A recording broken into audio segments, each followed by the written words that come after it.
Salut les mecs. Bon, comme on a vu ce matin, il y avait le choix. Donc on a décidé, aujourd'hui on fait la 458. Donc on va faire un petit tour et on va rigoler un peu, ça va pas être bien long. On va juste voir comment ça marche et le joli bruit. A tout de suite.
Nous voilà dans la 458 Italia, donc on va faire un petit tour dans cette jolie voiture, donc on y va, c'est parti. Donc tout de suite le bruit caractéristique du V8 4,5 litres avec une ligne d'échappement de chez Quicksilver. Donc V8 de 570 chevaux, boîte 7 F1, double embrayage,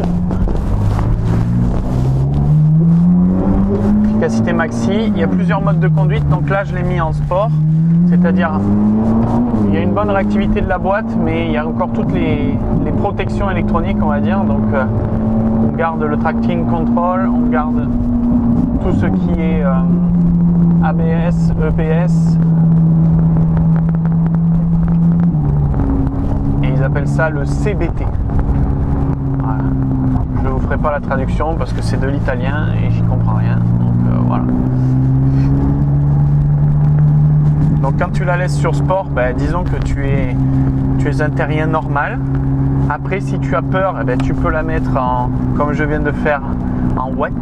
Donc là c'est quand tu veux vraiment rouler cool. Donc sport, c'est quand tu commences à être sympa. Après, quand tu commences à vouloir frôler l'enfer, tu mets race. Alors là, voilà. Et puis, si tu continues pour faire un peu de piste, là, tu mets là. Donc là, elle te marque qu'elle a coupé un certain nombre d'aides. Et là, il y a carrément une sonnerie. Alors ça veut dire que tu es arrivé en enfer. Donc en fait, là, il n'y a plus rien qui t'aide. Il y a toi, ton volant et tes couilles. Bon, on va la remettre en sport.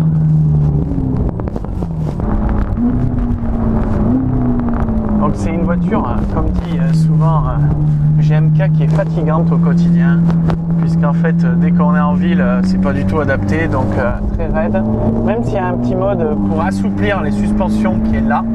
Voilà, là j'appuie dessus, on sent une très grosse différence, si vous voyez ce que je veux dire. Bon, il n'y en a quasiment pas, donc voilà, en pratique. Voilà, donc là on est en 4ème. Par contre c'est une voiture qui a un couple énorme, donc on arrive à rouler pas vite du tout. Là je suis à 50 et je suis en 5ème. Et elle reprend du tac au tac, il n'y a pas de souci. Donc ça c'est plutôt sympa. Ça permet de faire des économies de carburant et de faire un peu moins de bruit. Ce qui n'est pas forcément vrai parce qu'en fait il y a la zone de résonance de l'échappement qui est entre 2000 et 4000 tours.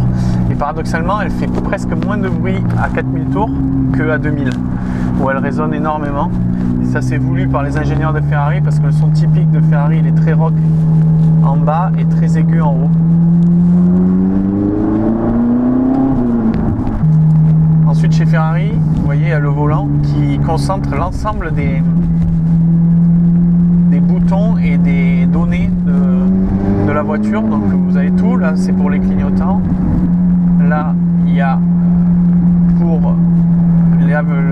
l'essuie-glace, les phares et là tous les réglages moteurs. Il n'y a que ça. Après vous avez la clim là, mais globalement tout se passe sur le volant. Comme une voiture de course en fait. Bon madame.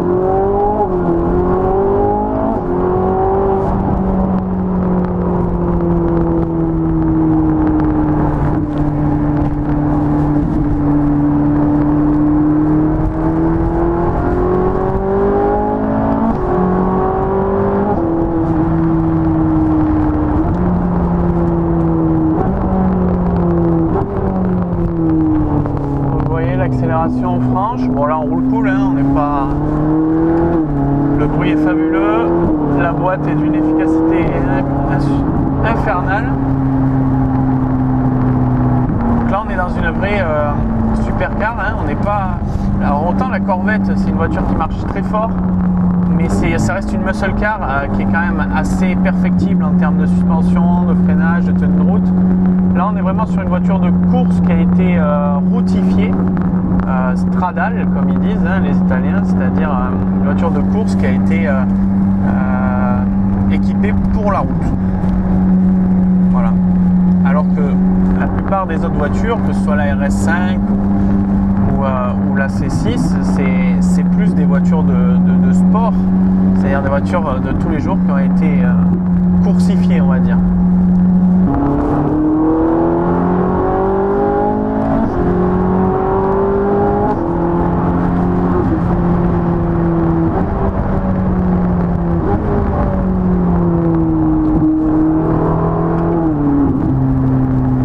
La tenue de route est juste fabuleuse, hein.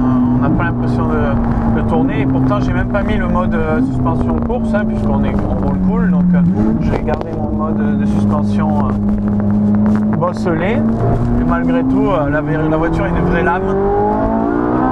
À l'accélération il n'y a pas de problème de tracking puisqu'on est en mode race et comme je vous le rappelle le mode race conserve toutes les aides à la conduite. Voilà. Sur route sèche, les Ferrari c'est quasiment impossible de les faire décrocher. Ce qui n'était pas du tout le cas avec la C6 qui, je vous le rappelle, dans la même sortie de rond-point nous avait donné un coup de raquette. Là celle-ci elle ne bronche pas. J'ai remis les suspensions sport. Voilà, pour être plus agréable dans les courbes parce que sinon il y a un petit ouvrement de la caisse.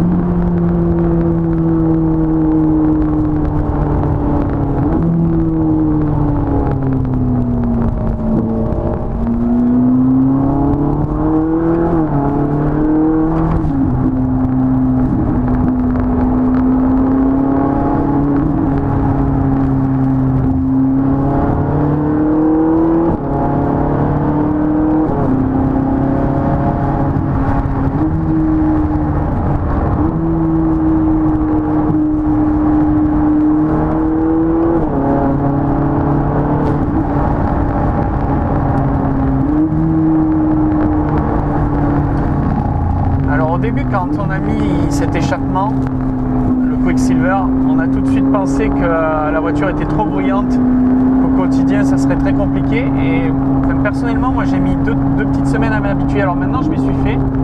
Bon, le bruit est extrêmement présent, mais il est tellement beau qu'on s'y fait. Après, c'est vrai que bon, il faut. Après un petit séjour sur l'autoroute, je pense qu'on a les oreilles qui sifflent un peu. Mais là encore, on roule au-dessus de 4000 tours là, depuis tout à l'heure, donc le son est très aigu et très agréable. C'est vraiment à bas régime que la résonance est maximale. C'est pour ça que d'origine Ferrari met un système de valve que ici, bon, du coup, on a supprimé. Après, c'est bon. Quand on achète ce type de voiture, c'est aussi pour ça, je pense. Donc, vous voyez, là, on est à 3000 tours, elle résonne énormément.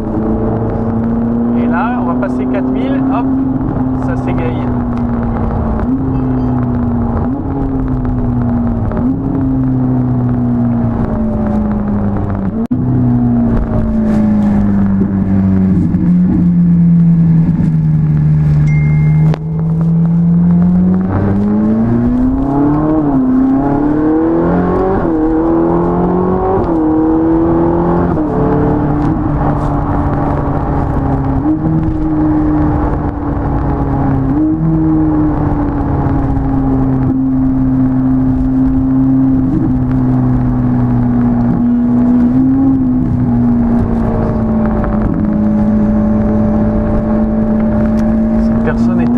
là, donc nous allons la doubler.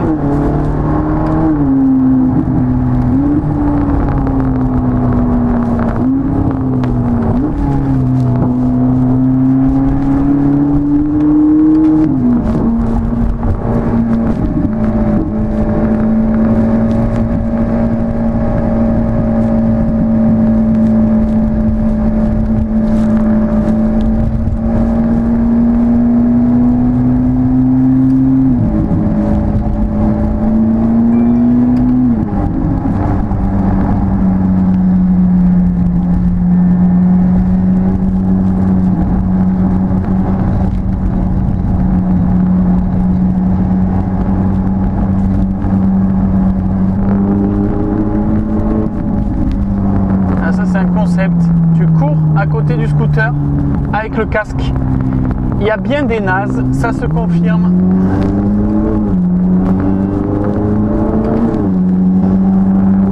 Ah là là. Comme dirait Akram, merde. J'espère que ça vous a plu et si vous voulez d'autres vidéos, essayez de mettre des likes ou de venir un peu plus souvent sur la chaîne parce que ça prend du temps et il faut avoir de la motivation pour en faire. Merci.